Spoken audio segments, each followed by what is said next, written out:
तो एक नए पॉलिटिशियन को बीइंग अ पॉलिटिकल ट्रेनर आप क्या क्या सलाह देना चाहेंगे कि आप अपने इन पॉइंट्स पर काम करो? आप भले ही संसद में ना जा पाओ, एमपी एमएलए ना बन पाओ, लेकिन आप अपने करियर में कुछ अच्छा तो कर ही लोगे। नहीं, देखिए, जो आ रहे हैं हमारे यहाँ, हम उनको ट्रेन कर ही रहे हैं, गाइड भी कर रहे हैं। 3 चीजें मैं जरूर बताता हूँ हर यंग पॉलिटिशियन को।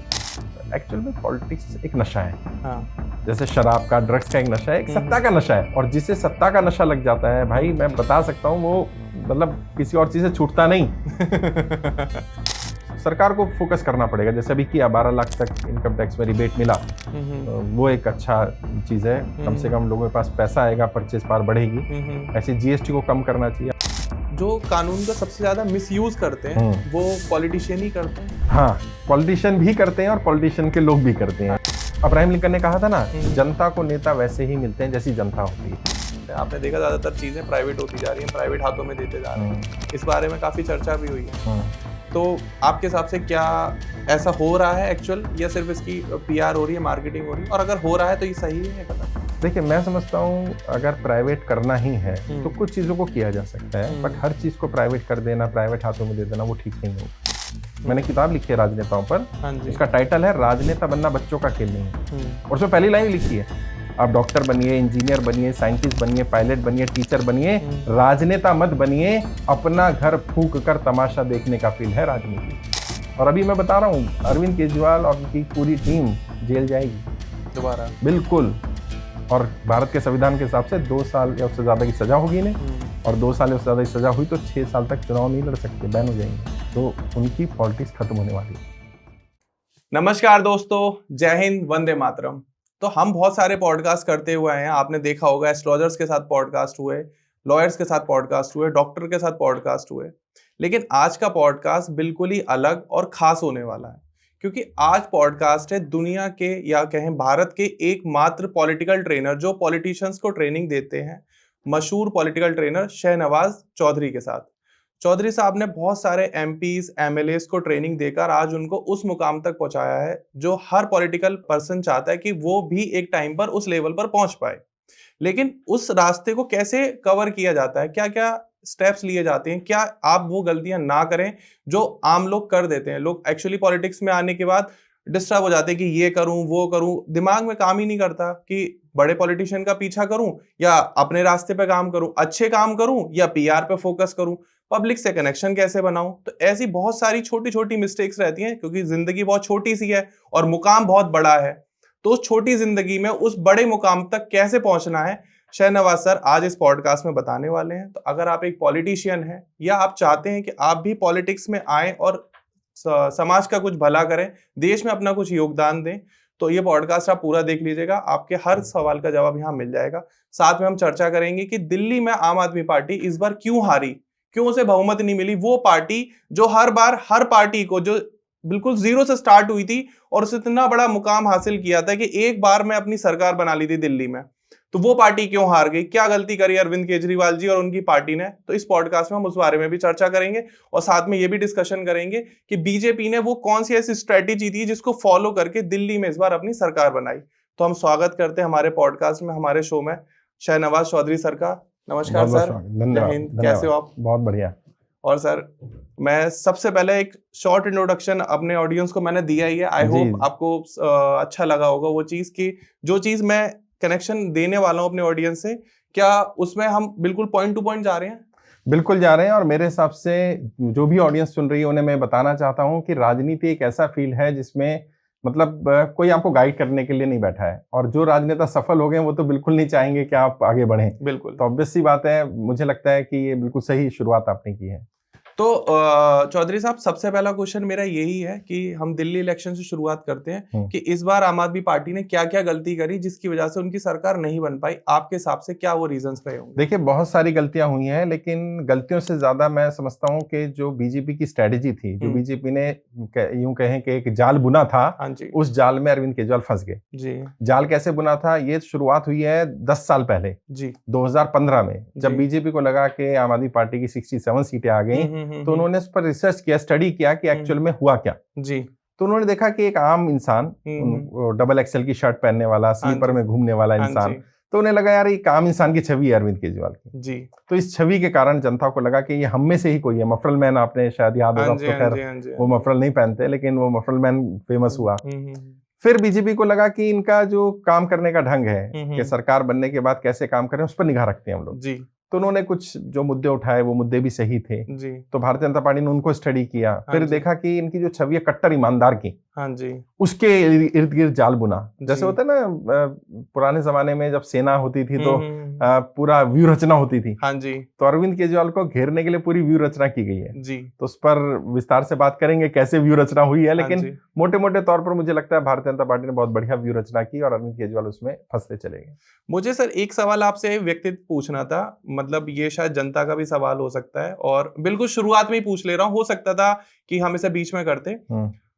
हर एक पॉलिटिकल पार्टी या political person political campaign follow करते हैं कि वो एक मैनिफेस्टो लेकर आते हैं कि आप हमें वोट दीजिए, हम 5 साल में आपके ये सारे वादे पूरे करेंगे। बिल्कुल। लेकिन वो वादे कभी पूरे नहीं होते, वो हर बार झूठ बोल के सरकार बना लेते हैं। आम आदमी पार्टी के साथ भी यही हुआ, उन्होंने बहुत सारे वादे किए जो पूरे नहीं हुए। कुछ काम किया, मैं ये नहीं कह रहा कि बिल्कुल काम नहीं किया, कुछ काम किया लेकिन पूरा नहीं करा। तो ये जो झूठ बोलने वाली बात है कि बार बार आप झूठ बोल के अपनी सरकार बना लेते हो, पार्टी बना लेते हो, तो क्या इलेक्शन कमीशन ऑफ इंडिया को इस पर कोई कदम नहीं उठाना चाहिए कि अगर आप झूठ बोल के आप सरकार बनाते हो और आप वादा पूरा नहीं कर पाते हो तो आपको बैन कर दिया जाएगा? इलेक्शन कमीशन का तो इसमें ज्यादा रोल नहीं है, बट हाँ सरकार अगर चाहे, पॉलिटिशियन चाहें तो सदन में कानून बना सकते हैं, हाँ जी, कि जो भी मैनिफेस्टो होगा वो एक लीगल डॉक्यूमेंट होगा जी। अगर लीगल डॉक्यूमेंट वो बन जाएगा तो वो एक तरह से एग्रीमेंट है पब्लिक और पॉलिटिशियन के बीच में, हाँ जी। मैं उस एग्रीमेंट के आधार पर, जैसे आपका मेरा अगर कोई एग्रीमेंट होता है, बिजनेस एग्रीमेंट या कुछ, और मैं उसकी टर्म्स को फॉलो नहीं करता तो आप मुझ पर लीगल केस कर सकते हैं, हाँ जी। तो ऐसी मैनिफेस्टो क्या है, मैनिफेस्टो एक लीगल डॉक्यूमेंट हो जाए, बिल्कुल, अगर पार्लियामेंट चाहे तो ऐसा कर सकती है जी। लेकिन अब सवाल उठता है पार्लियामेंट में कानून कौन बनाएगा? पॉलिटिशियन। अब पॉलिटिशियन ऐसा कानून क्यों बनाएंगे कि कल को हम जो वादे करें और ना पूरे कर पाए तो हम चुनाव ना लड़ पाए? लेकिन क्या आप चाहते हो ऐसा कोई प्रेशर हो? देखिए चाहने से क्या होगा, अल्टीमेटली करना किसने है? व्यूअर्स ने, जनता ने। नहीं, जनता तो नहीं करती ना। डेमोक्रेसी में कहा जाता है government of the public, for the public, by the public, but actual में क्या है? Government of the party, for the party, by the party. Okay, public का उसमें ज्यादा रोल नहीं है, पब्लिक वोट देती है और बस इतना रोल है। अगर नेताओं का बस चले तो वो वोट के लिए भी कुछ जुगाड़ कर ले। तो बीइंग अ पॉलिटिकल ट्रेनर आप ये मानते हैं कि देश में जो रूल चलता है वो पॉलिटिशियंस का ही चलता है, जनता का नहीं चलता है? बिल्कुल, और किसी भी देश में, मैं भारत की बात नहीं कर रहा हूँ, जहां भी डेमोक्रेसी है और जहां डिक्टेटरशिप है वहां तो पूरी तरह से है ही जी। डेमोक्रेसी में भी एक बार हमने पावर आपके हाथ में दे दी, मतलब जनता के पास पावर थी कि हमको राज कौन करेगा। हाँ जी। मान लो आपके पास इस स्टूडियो की पावर है, मेरे पास मेरे इंस्टीट्यूट की पावर है, हाँ और मैं वो आपको हैंडओवर कर देता हूँ जी। तो अब मेरा अधिकार 5 साल के लिए खत्म हो गया। तो जनता ने वो हैंडओवर कर दी, अब जिसको कर दी वो जैसे भी चाहेगा वैसे चलाएगा। जनता के पास एक अधिकार है कि अगर वो सही नहीं कर रहा, हाँ जी, तो 5 साल बाद हटा दो, बस यही कर सकते हैं आप, और कोई ऑप्शन नहीं है। और 5 साल भी बहुत बड़ा समय नहीं होता, किसी भी योजना को इम्प्लीमेंट करने 5 साल लग ही जाते हैं। बट मैं मानता हूं कि हाँ एक लीगल डॉक्यूमेंट होना चाहिए कि जो वादे कर रहे हैं वो पूरे ना करें, कम से कम जो कर सकते थे वो ना करें, तो फिर उन पर कुछ तो पेनल्टी कार्रवाई होनी चाहिए। बिल्कुल होना चाहिए। मैं भी सभी से रिक्वेस्ट करना चाहूंगा, क्योंकि सर एक बहुत ही नोन पर्सन है और शायद ये वीडियोस काफी लोगों तक जाना चाहती है, और ये जो हमने मुद्दा उठाया है कि अगर आप अपने वादे पूरे नहीं कर पाते हो तो आपके ऊपर कोई प्रेशर तो होना चाहिए, छोटा मोटा ही प्रेशर हो बट प्रेशर होना चाहिए, क्योंकि हर किसी के ऊपर आज के टाइम में अपने वादे पूरे करने का, अपने प्रॉमिस पूरा करने का प्रेशर है। जो वोट आपको दिया जा रहा है, जो टैक्स पेयर आपको पैसा दे रहा है, उसका यूटिलाइजेशन सही होना चाहिए।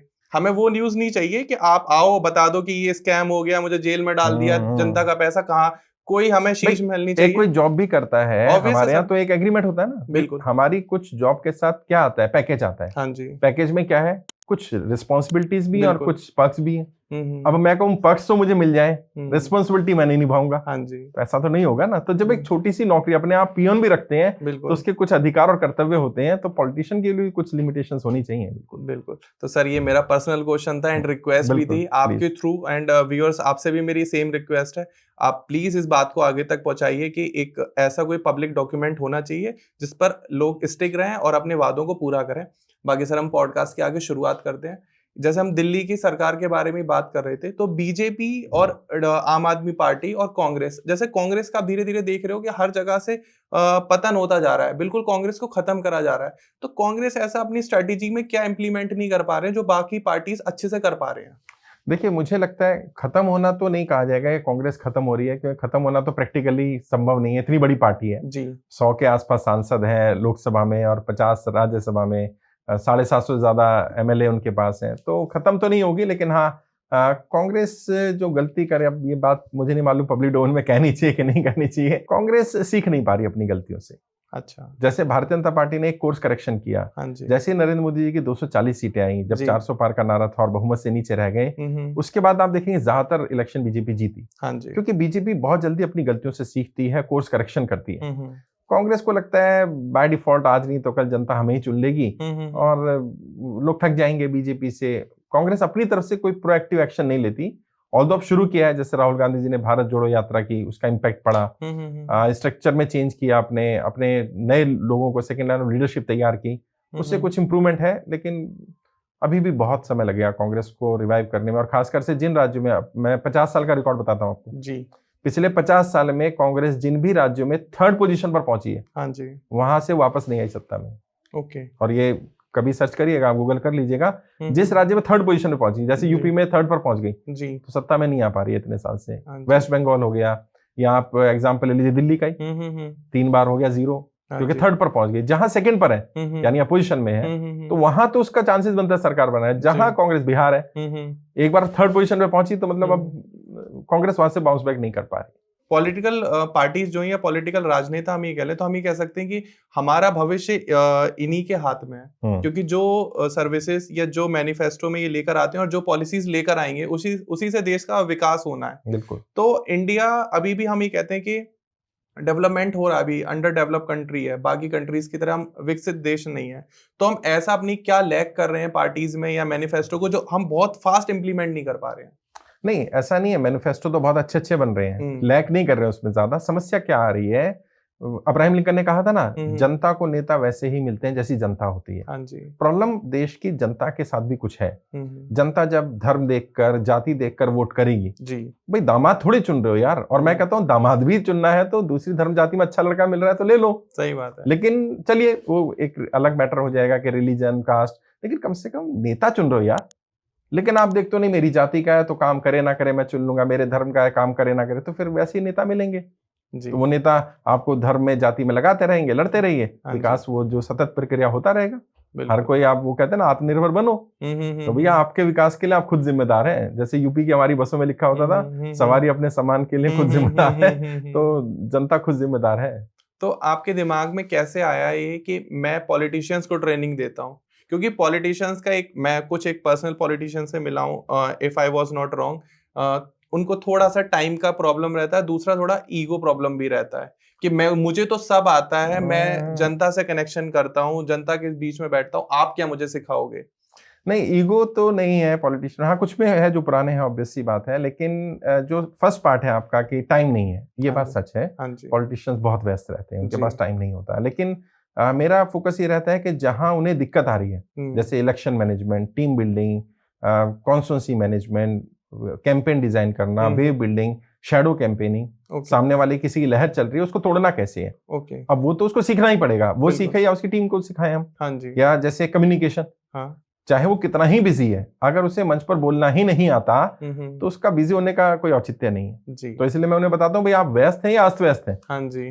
तो पहले चेक करते हैं, अगर वो व्यस्त है तो ठीक है, अगर अस्त व्यस्त है तो पहले उसको व्यस्त ठीक करते हैं उसको, और आधा 1 घंटा अगर वो निकाल लेता है ट्रेनिंग के लिए, तो मैं समझता हूँ कि काफी इंप्रूवमेंट उसमें आ जाता है। तो ये जो ट्रेनिंग आप देते हैं, ये ऑफलाइन ऑनलाइन दोनों मोड पर है, लेकिन हम रिकमेंड करते हैं, जैसे मंच पर बोलने की ट्रेनिंग हम रिकमेंड करते हैं कि पॉलिटिशियन हमारे इंस्टीट्यूट आए, और जो स्ट्रेटजी की है या बाकी ट्रेनिंग्स हैं वो ऑनलाइन भी दी जा सकती है। और अभी हमने ऑफलाइन में मॉडल में ये किया कि पॉलिटिशियन के घर भी जाती है हमारी टीम। मैं तो नहीं जाता हूँ, बट हमने टीम रखी हुई है कि पॉलिटिशियन के फैमिली मेंबर के बाद ट्रेनिंग लेना चाहते हैं, उनकी वाइफ है, बेटा बेटी, सेकंड लाइन ऑफ लीडरशिप है, तो हम क्या करते हैं, एमपी एमएलए के यहीं चले जाते हैं, अपनी टीम को भेज देते हैं, और 2 दिन 4 दिन 5 दिन का जो ट्रेनिंग प्रोग्राम है वो वहीं ऑर्गेनाइज हो जाता है, क्योंकि पॉलिटिशियन ग्रुप में भी नहीं आना चाहते। उनको लगता है कि ये अलग पार्टीज के हैं, हमारी प्राइवेसी भी बनी रहेगी यार, मैं सीख रहा हूँ क्यों बताऊं, ऑल्दो हमारा एग्रीमेंट होता है कि हम किसी पॉलिटिशियन का नाम नहीं लेते हैं जब तक वो बताना ना चाहे, लेकिन फिर भी वो अवॉइड करते हैं, वो चाहते हैं पर्सनल वीआईपी ट्रेनिंग उनको मिले, तो उसमें या तो हमारे इंस्टीट्यूट आ जाते हैं या हमारी टीम उनके यहाँ चली जाती है। तो शाहनवाज सर, फॉर एग्जांपल अगर कोई वीडियो देख रहा है और बिल्कुल राजनीति में उन्होंने कदम ही रखा है, किसी भी पार्टी से वो एक कार्यकर्ता है, ठीक है, तो हम हमेशा मानते हैं कि हमें अपनी पार्टी की सुननी चाहिए, बड़े नेता क्या कर रहे हैं उसके बारे में ध्यान देना चाहिए। तो आपका क्या मानना है कि उनको एक पॉलिटिकल ट्रेनर से ट्रेनिंग लेके अपने करियर को देखना चाहिए, ऐसे करियर अपॉर्चुनिटी देखना चाहिए, या पार्टी के रूल्स को और उनकी जो आइडियोलॉजी है उसको फॉलो करना चाहिए? मेरे हिसाब से देखिए दोनों चीजें हैं।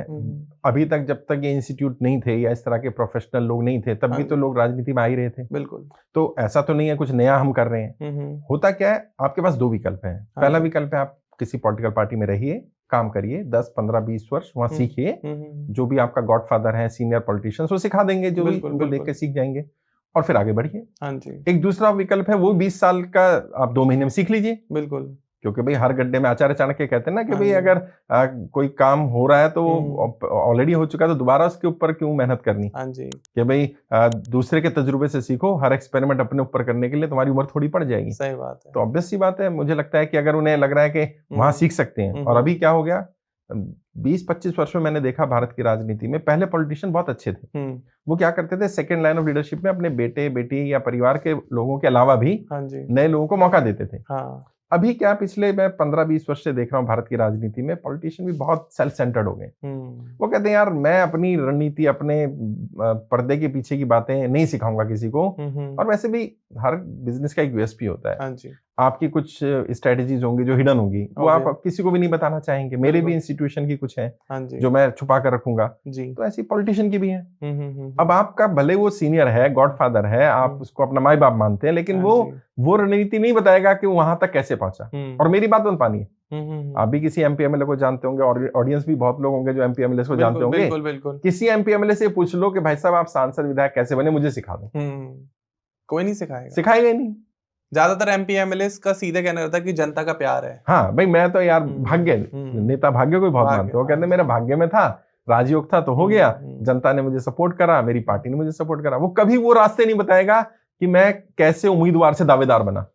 क्योंकि उम्मीदवार अलग होते हैं, दावेदार अलग होते हैं राजनीति में। ज्यादातर लोगों को क्या लगता है, वो उम्मीदवार बने रहते हैं। उम्मीदवार का मतलब उम्मीद पे जिंदा है कि पार्टी टिकट देगी तो ठीक है, जनता सपोर्ट कर जीत जाऊंगा। दावेदार नहीं बन पाते। और दावेदार और उम्मीदवार में बहुत फर्क होता है। जब आप कुछ चीजें मतलब एक्स्ट्राऑर्डिनरी कर रहे होते हैं तो आप दावेदार बनते हैं।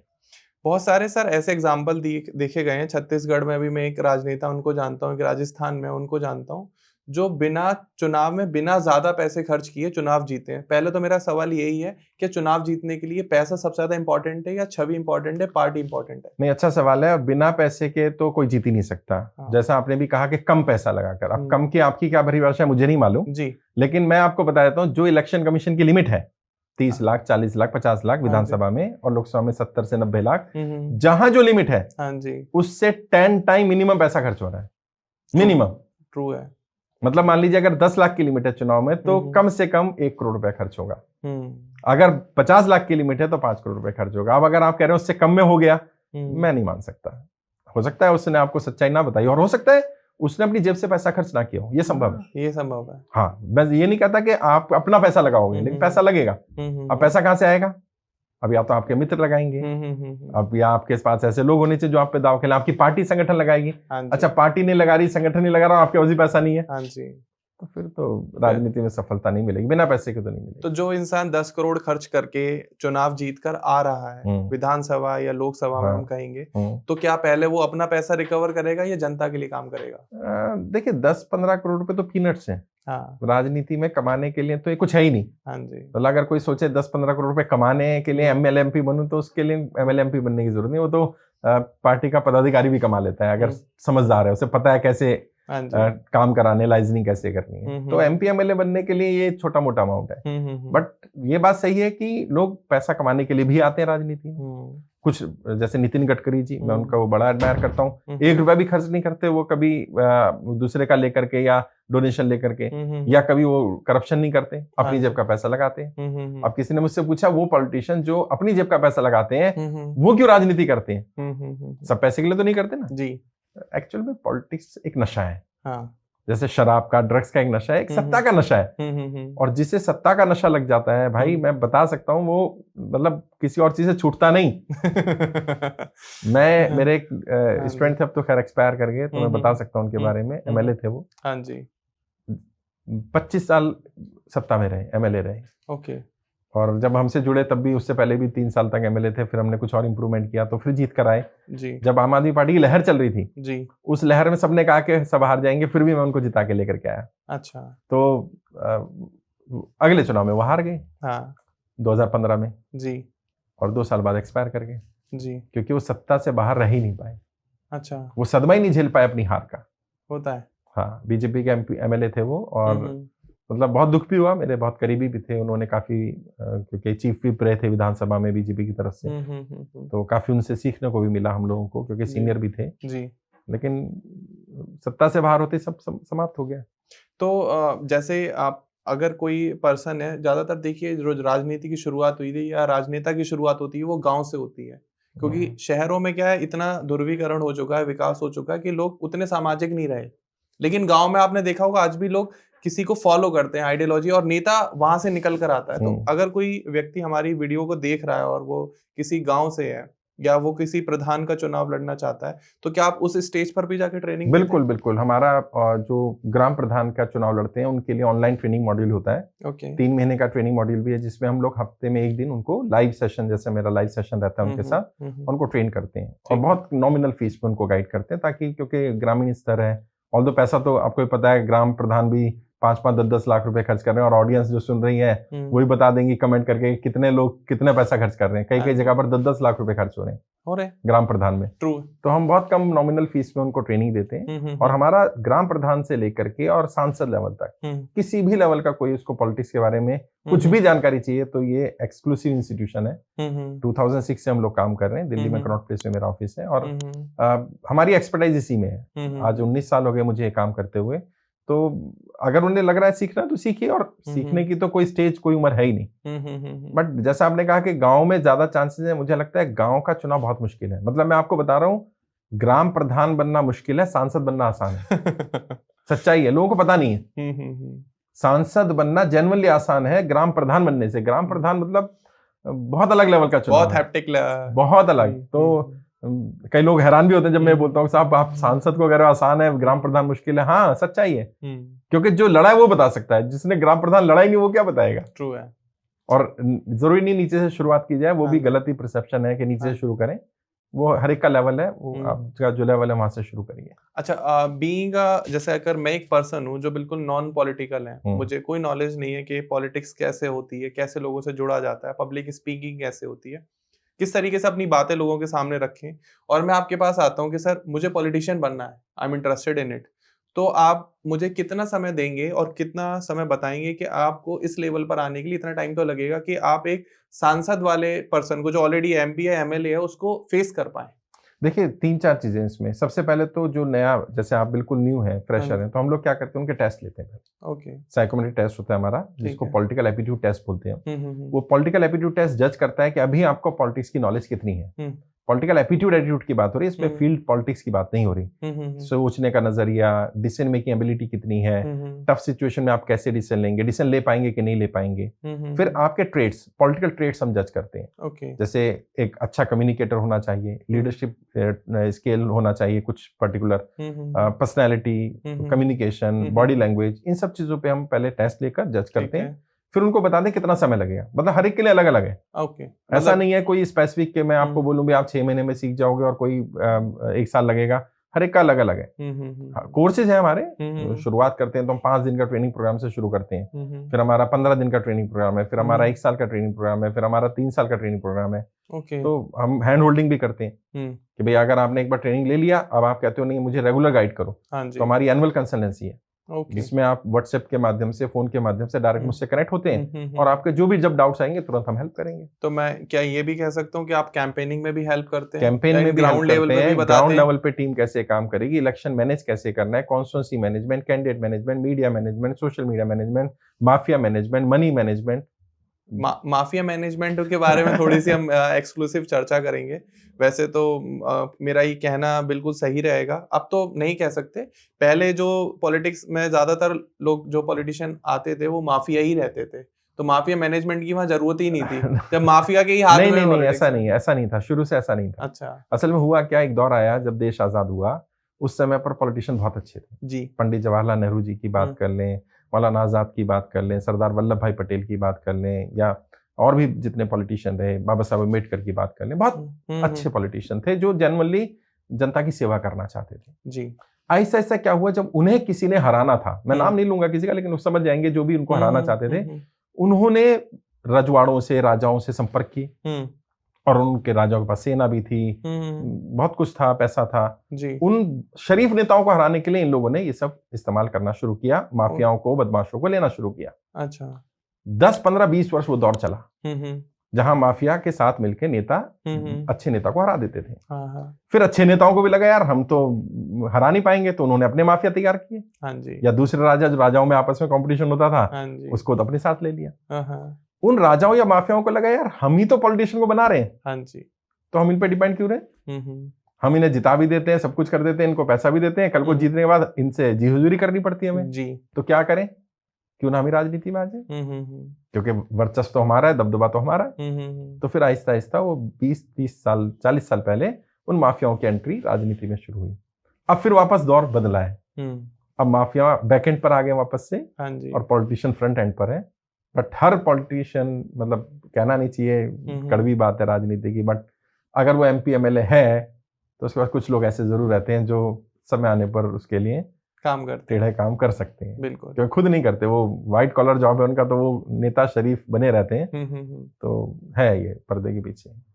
तो जैसे राजनीति आज के टाइम की अगर हम दौर की बात करें तो ज्यादातर जो चल रही है, ड्रिवन हो रही है, वो व्हाट्सएप मार्केटिंग के थ्रू हो रही है, और लोग किसी भी नेता को बहुत जल्दी एक भगवान का दर्जा दे देते हैं कि इस नेता ने कहा है तो सच ही होगा, और दोहराए तरीके से। वही अरविंद केजरीवाल का भी तो यही हुआ ना, सेम सभी का ही ऐसा चल रहा है। तो जो नए पॉलिटिशियन है, वो, जैसे मैं भी बात करता हूँ पॉलिटिक्स के ऊपर, तो बिल्कुल इस तरीके से, अरे तुम उनके खिलाफ कैसे बोल रहे हो, वो इंसान गलत नहीं कर सकता, लेकिन जब सामने पिक्चर आती है तो वो इंसान जेल में मिलता है। तो आप पॉलिटिशियन को क्या राय देना चाहोगे कि आप देश के लिए काम कर रहे हो तो काम कुछ इस तरीके से करो कि आपको जेल ना जाना पड़े, क्योंकि ये कहते हैं कि सत्ता में आना है तो जेल तो जाना पड़ेगा। नहीं, तो देखिए, दो अलग अलग तरह की जेल है ना। एक तो भाई कोई रेप में, मर्डर में जेल जाए, बिल्कुल, करप्शन में जेल जाए, वो तो गलत है। लेकिन अगर आप राजनीतिक विद्यार्थी या क्रांतिकारी हैं और फिर जेल जाना पड़े तो वो कोई बुरी चीज नहीं है।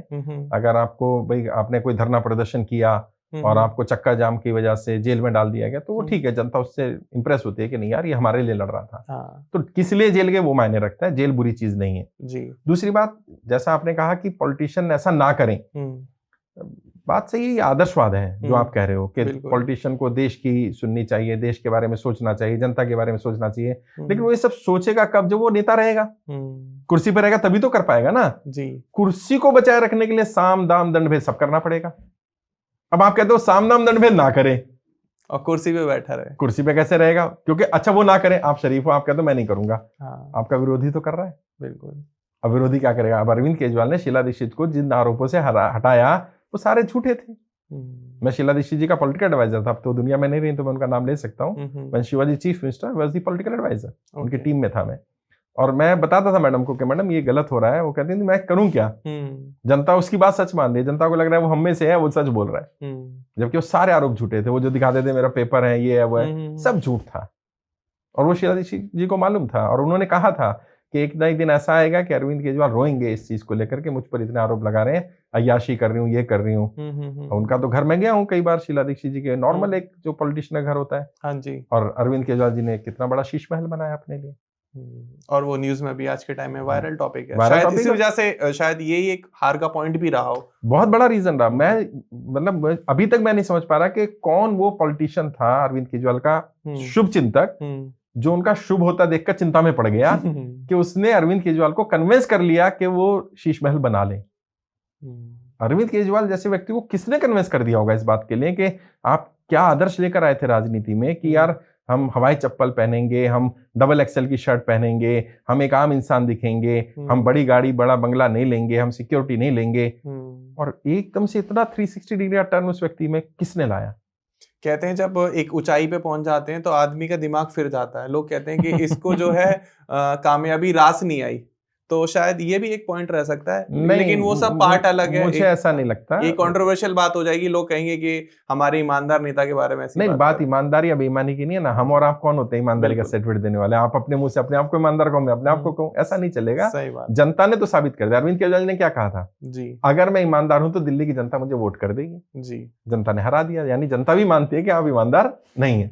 तो इसलिए तो इसमें हम और आप नहीं है कि हम पर आरोप लगेगा। तो चौधरी साहब, हम बात करते हैं देश के प्रधानमंत्री जी की, जी, नरेंद्र मोदी जी की। जी, आपकी नजर में वो किस तरीके के नेता हैं? एज ए पॉलिटिशियन बात करूं तो मैं समझता हूं कि बहुत सुलझे हुए इंसान है जी। एक मंझे हुए राजनेता है। हाँ जी। और राजनीति के जो सारे दावपेच होने चाहिए या पता होने चाहिए एक नेता को, वो उनमें है। ठीक है। और जो सबसे बड़ा गुण जो मैं उनकी शुरू से 2014 से और उससे पहले भी मैं एडमायर करता था, क्योंकि मोदी जी को सुनता रहता था, he is a good orator. और ये जो कम्युनिकेशन स्किल है ना पॉलिटिशियन की, मतलब 90% आपके कॉम्पिटिटर अपने आप ही समाप्त हो जाते हैं जब आप एक अच्छे वक्ता होते हैं। ओके। और सोचिए वो गुजराती हैं, गुजरात बैकग्राउंड से, सबको पता है, लेकिन जब वो हिंदी बोलते हैं तो एक नॉर्थ इंडियन नजर आते हैं। मतलब कोई बोल ही नहीं सकता कि गुजराती इतनी अच्छी। मैं गुजरात भी गया है, बहुत अट्रैक्टिव है वो। अहमदाबाद में, सूरत में मेरे सेशंस होते रहते हैं। गुजराती की टोन से पता चल जाता है। उन्होंने अपनी टोन भी बदल दी है, तो कितनी मेहनत उन्होंने की होगी।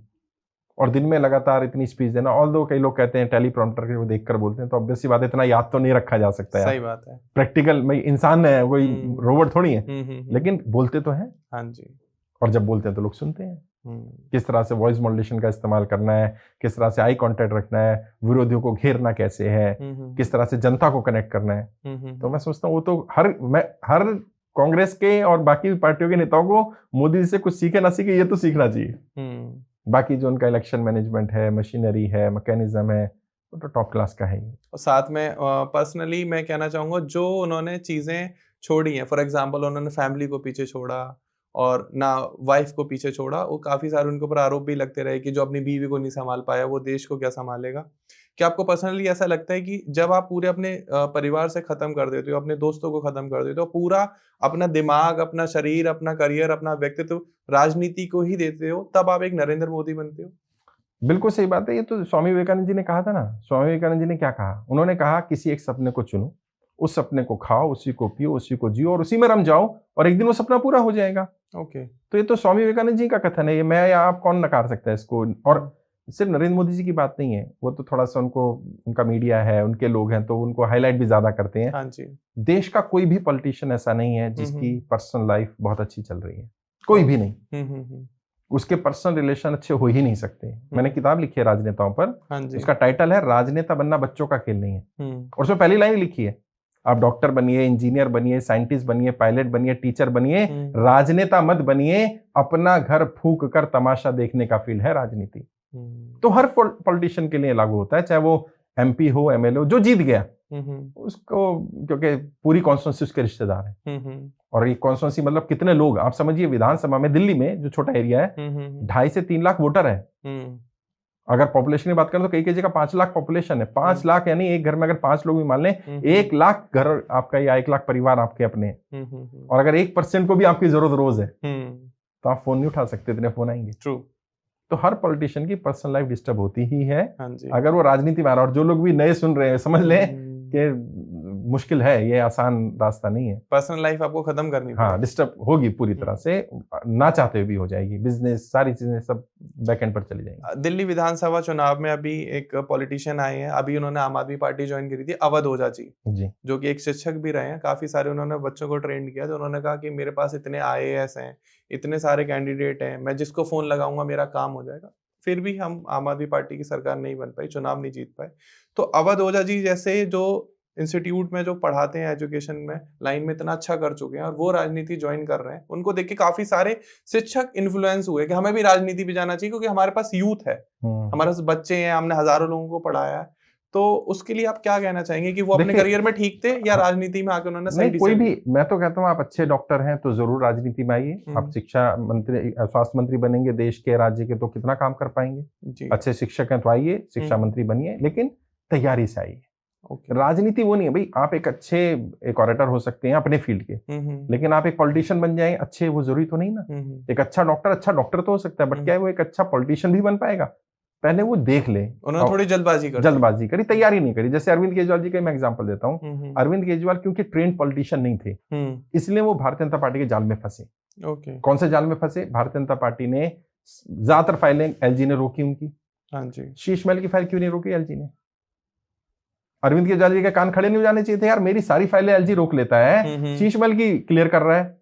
कहीं ऐसा तो नहीं है जाल है मुझे फंसाने के लिए कि मार्बल महंगा लगा रहा हूं तो भी एलजी कुछ नहीं कह रहा है? यानी कोई चाहता था कि तुम बना लो फिर हम देखेंगे। लिकर स्कैम क्यों नहीं रोका एलजी ने? क्यों क्लियर होने दिया एलजी ने? क्योंकि कोई चाहता था। अगर वो ट्रेंड होते, हम जैसे हमारे यहाँ पॉलिटिशियन आते हैं ट्रेनिंग देने में, तो हम उन्हें सिखाते हैं, ट्रेनिंग का एक टॉपिक है हर संभावित खतरे से अपने आप को बचाने की रणनीति। क्या बात है। तो उसमें हम सिखाते हैं क्या क्या संभावित खतरे होंगे, मतलब वर्तमान जो है ही क्या क्या हो सकते हैं और उनसे बचोगे कैसे। अगर अरविंद केजरीवाल ने ट्रेनिंग ली होती तो बच जाता, क्योंकि ट्रेनिंग नहीं ली थी, बेचारा आम इंसान था। क्या मैं ये पूछ सकता हूँ आपसे कि सिर्फ आप पॉलिटिशियन को ट्रेनिंग देते हैं या बिजनेसमैन या कॉर्पोरेट्स को भी आप ट्रेनिंग देते हैं? क्योंकि जो बात अभी आपने बोली है वो सिर्फ पॉलिटिक्स में अप्लाइड नहीं होती, वो हर बिजनेस में, हर लाइफ में अप्लाइड होती है, हर पर्सन को। हाँ। कि आपको अपने हर खतरे को पहले से ही भापना है और उस पर पहले ही एक्शन लेना है। मैं बिजनेस ट्रेनिंग भी देता हूँ जिसमें मनी मैनेजमेंट है, फाइनेंशियल मैनेजमेंट है, बिजनेस की ग्रोथ कैसे करनी है, अपनी टीम को कैसे बिल्ड करना है, वो भी मेरा ट्रेनिंग का पार्ट है। बट जनरली वो मैं पॉलिटिशियंस के लिए ही करता हूँ, क्योंकि पॉलिटिशियंस को पैरेलली सोर्स ऑफ इनकम भी चाहिए। हाँ जी। तो उनका ऑटो पायलट मोड पर बिजनेस कैसे चलेगा? भाई आप राजनीति में हैं तो आपको 24/7 पॉलिटिक्स करनी पड़ेगी। बिल्कुल। तो फिर घर कौन चलाएगा? रोजी रोटी कैसे चलेगी? अच्छा, राजनीति के भी खर्चे हैं और आप ईमानदार हैं, आप बेईमानी नहीं करना चाहते, तो कहीं से तो पैसा आएगा ना। तो मैं उन्हें सिखाता हूँ money management, financial management, auto pilot mode पर कौन कौन से काम करने हैं जिसमें आपके एब्सेंस में पैसा आता रहे। पैसिव सोर्स ऑफ इनकम क्या है, और वो कोई MLM या इस टाइप का नहीं, हार्डकोर बिजनेस। जिस बिजनेस में आपकी इन्वॉल्वमेंट रहे 5% और 95% टीम संभाले और आप अपना पैसा भी कमाए और राजनीति भी कर लें। मुझे अभी इस पॉडकास्ट में होते होते भी दर्शकों को लगने लगा कि मैं सर का कोर्स ज्वाइन कर लूं। चाहे मैं पॉलिटिक्स ज्वाइन करूं ना करूं, कोर्स लेकिन मुझे बहुत इंपॉर्टेंट लग रहा है। नहीं जरूर आप आइए, और हम लोग तो सिखा ही रहे हैं। हाँ जी। आप चाहे पॉलिटिशियन हैं या नहीं है, आप लाइफ में भी अगर एक पॉलिटिकल को कि आप अपनी कंपनी में पॉलिटिशियन बनना चाहते हैं, वहां पर आप अपना दावा बनाना चाहते हैं, अपने परिवार में बीइंग अ पर्सनैलिटी मैनेजमेंट, एक मैं कह सकता हूँ कि अगर आप अपनी पर्सनैलिटी को ग्रो करना चाहते हैं, आप चाहते हैं कि लोग आपकी बात सुने, आपकी बात को माने, क्या आपको फाइनेंशियल डिसीजन लेने चाहिए, या फिर जो मेरी लाइन है, मीडिया लाइन है, जिसमें हमें रोज बोलना पड़ता है कैमरे के आगे डिफरेंट टॉपिक्स पर, तो जो भी मेरी वीडियोस को देख रहा है और वो चाहता है कि वो भी पॉडकास्टर बने या कंटेंट क्रिएशन लाइन में भी आए, तो आप अभी कांटेक्ट कर लीजिएगा, क्योंकि जो बात मैं सुन पा रहा हूँ, समझ पा रहा हूँ, कनेक्ट कर रहा हूँ, वो हर इंसान के लिए बहुत जरूरी है लाइफ में। तो हम सर आगे चलते हैं और मैं आपसे पूछना चाहूंगा हम सबके फेवरेट राहुल गांधी जी के बारे में। मैं पर्सनली उनको बहुत एडमायर करता हूँ। रीजन बीइंग वो मैं बता भी देता हूँ क्यों एडमायर करता हूँ। मोदी जी तो मेरे हमेशा के फेवरेट हैं ही। राहुल गांधी एक ऐसे इंसान है जो लगातार चुनाव हार रहे हैं लेकिन हार नहीं मान रहे हैं। देखिए, मैं मिला था राहुल गांधी जी से 2010 की बात है। 2010 बिहार विधानसभा के चुनाव के नतीजे आए थे दिसंबर के आसपास, एग्जैक्ट डेट तो याद नहीं। तो राहुल जी की टीम के कुछ साथियों से संपर्क हुआ और मिलने गए हम लोग। मैं जब मिला पहली बार में मुझे समझ में आ गया था कि वो बहुत इंटेलिजेंट व्यक्ति हैं। जिस तरह से उनकी जो छवि थी उस समय भी, अभी बाद में अब तो खैर काफी ठीक हो गई, छवि और वास्तविकता में बहुत फर्क है। बट प्रॉब्लम क्या है, पॉलिटिक्स में क्या होता है, perception is more important than reality. Perception क्या बनाया गया, अब तो खैर वो खत्म हो गया कि Rahul Gandhi non serious politician है, Rahul Gandhi part time politician है, वो राजनीति समझते नहीं है। काफी हद तक मुझे लगता है शायद राजनीति तो नहीं समझते वो, लेकिन वो सेवा का भाव उनमें है। वो जिस तरह से 4000 किलोमीटर पैदल चल लेना आसान नहीं है। सही बात है। और उन्हें मालूम था सत्ता नहीं आएगी उससे। कई लोगों ने, उनके एडवाइजर ने नहीं बोला था कि भाई आप चल तो रहे, इससे जनता जुड़े ना जुड़े, वोट दे ना दे, क्या फर्क पड़ता है। कम से कम इतिहास याद तो रखेगा कि जब जनता परेशान थी तो कोई आदमी सड़कों पर था उनके लिए। तो वो जितनी मेहनत कर रहे हैं उतने रिजल्ट नहीं आ रहे, नो डाउट। लेकिन मैं भी ये मानता हूँ 50 चुनाव लगभग हारे हैं वो, हिम्मत है। क्योंकि एक बार हारने के बाद भी मैंने कहा ना पॉलिटिशियन की डेथ हो गई थी। हाँ जी। तो 50 चुनाव हार जाना और फिर भी लगे रहना, तो कुछ तो और से अलग है, कुछ तो बात है। इसीलिए मैं वो मेरे फेवरेट मैं मानता हूँ। कुछ तो बात है, मतलब मुझे लग रहा है कि वो जिस तरह से संघर्ष कर रहे हैं, और वो कहते हैं ना हम अम्बेडकरवादी हैं क्योंकि हम संघर्षों के आदी हैं, तो शायद उन्होंने उस बात को आत्मसात कर लिया है और वो संविधान हाथ में लेके घूम ही रहे हैं, और जातिगत जनगणना मुद्दे जिससे जनता कनेक्ट भी हो रही है। और अगर मैं पिछले 2-3 साल में देखूं, राहुल गांधी जी की फैन फॉलोइंग बढ़ती जा रही है, मतलब ड्रास्टिकली चेंज है, काफी चेंज है उसमें। तो क्या आप आज इस पॉडकास्ट में कहेंगे कि राहुल गांधी आने वाले टाइम में हो सकता है कि देश को संभालें? बिल्कुल, मुझे ऐसा लगता है कि नियर फ्यूचर में ही is going to be the prime minister of India. Sure. तो जब वो पीएम बनेंगे तो प्लीज ये रील आप लोग जरूर देखिएगा और वायरल करिएगा, क्योंकि 2025 में फैब में हम लोगों ने पॉडकास्ट शूट किया। डेट भी पता रहे लोगों को कि हम कब बैठे, ताकि बिल्कुल लोग अंदाजा लगा पाए कितने टाइम पहले क्या कहा गया था। मैं भी पर्सनली चाहता हूँ, क्योंकि सिर्फ एक ही विचारधारा को आप लगातार फॉलो करो वो भी सही नहीं है, लगातार बदलाव होते रहने चाहिए ताकि अलग अलग हाथों में देश जाए। क्योंकि जैसे कि हमने स्टार्टिंग में ही कहा था कि देश को जरूरत है जनता के वादों को पूरा करने वाले इंसान की, ना कि अपनी इच्छा से काम करने वाले। एक और चीज भी है, मैं इसमें ऐड ऑन करूंगा, बिल्कुल सही कह रहे हैं आप। मैं अपना अनुभव बताता हूँ, जो 18-19 साल में मैंने देखा, जो शीला दीक्षित जी के साथ देखा। 15 वर्ष बहुत लंबा समय होता है एक व्यक्ति के जितने भी आइडियाज हैं उनको इम्प्लीमेंट करने के लिए। बिल्कुल। उसके बाद वो एग्जॉस्ट हो जाता है, कुछ नया करने के लिए रहता नहीं उसके पास। तो 10 साल भी मैं समझता हूँ सफिशिएंट होते हैं, 15 साल तो बहुत होते हैं। बिल्कुल। तो मुझे लग रहा है कि ये शायद लास्ट टर्म नरेंद्र मोदी जी का होगा, और जैसे उन्होंने कहा भी था 75 वर्ष के बाद रिटायरमेंट, तो शायद वो भी अगले साल होने वाले 75 साल के, तो शायद वो खुद डिसीजन लें, या अगले चुनाव में मुझे लगता है कि नरेंद्र मोदी जी तो शायद बीजेपी की तरफ से कैंडिडेट नहीं होंगे जी, क्योंकि 15 वर्ष सफिशिएंट टाइम है। और हम सब भी जानते हैं, साइकोलॉजी भी हमने पढ़ी है, आपने भी थोड़ा स्टडी किया, तो बिल्कुल जितना पहले साल में होता है ना, नए आइडियाज, नया नया नया, थोड़ा बहुत जो रह गया वो सेकंड टर्म में हो जाता है अगले 5 साल में। जो बाकी रह गया वो लास्ट ईयर, उसके बाद तो फिर वही ढाक के 3 पात में। जैसे वेस्ट बंगाल की बात करें, जब ज्योति बसु की सरकार 30-32 साल चली, तो पहले 10-15 वर्ष लोग कहते हैं बहुत बढ़िया काम हुआ, बाद में फिर इतना पीछे चला गया बंगाल की, आज वो गड्ढे भरने में 15 साल लगे। बिल्कुल। तो 15 वर्ष एक सफिशिएंट समय होता है। मोदी जी को सफिशिएंट टाइम मिला है, देश की जनता ने दिया, और मुझे लगता है फिर बदलाव होगा। काफी ज्यादा हमने सर पॉडकास्ट किए इस टॉपिक पर, तो हर एक गेस्ट का हमेशा यही परसेप्शन रहता है कि अगले प्रधानमंत्री योगी जी बनेंगे, योगी जी संभालेंगे देश का भार। तो मैं यहाँ पे धार्मिक रूप से नहीं जाऊंगा, being a political advisor and consultant and trainer, आप क्या बताना चाहेंगे कि क्या योगी जी जैसे व्यक्तित्व को प्रधानमंत्री बनना चाहिए? संभावना तो है उनमें भी, ऐसा नहीं कहूंगा संभावना नहीं है। योगी जी की जो यूएसपी उसको समझिए जी। हार्ड हिंदुत्व तो उनका एजेंडा है ही, बीजेपी आरएसएस का, उसमें तो कोई छुपा हुआ है ही नहीं जी। लेकिन योगी जी का जो एडमिनिस्ट्रेशन का मॉडल है, उस मॉडल की भी लोग काफी तारीफ करते हैं। ऑल्दो कई मुस्लिम्स या माइनॉरिटी के लोग कहते हैं हमारे ऊपर अत्याचार हुआ, लेकिन मैं कहता हूँ जो गलत कर रहा है वो हिंदू या मुसलमान हो, उसके ऊपर आज नहीं तो कल अत्याचार होगा। बिल्कुल बिल्कुल। आप गलत कर ही क्यों रहे हो? और आप कहते हो नहीं मुसलमानों के घर तोड़े जाते हैं, हिंदुओं के नहीं तोड़े जाते, तो अभी ये सरकार है, कल सरकार बदलेगी, हो सकता है उल्टा हो जाए। गलत करोगे तो भरना पड़ेगा, सीधी सी बात। बिल्कुल बिल्कुल। बाकी प्रधानमंत्री भारत में क्या है कि फिर कड़वी बात बोलूंगा कि जाति और धर्म इतना डोमिनेंट करता है कि क्योंकि नरेंद्र मोदी जी अगर ओबीसी नहीं होते तो शायद उन्हें भी जनता प्रधानमंत्री के रूप में स्वीकार नहीं करती, हो सकता है।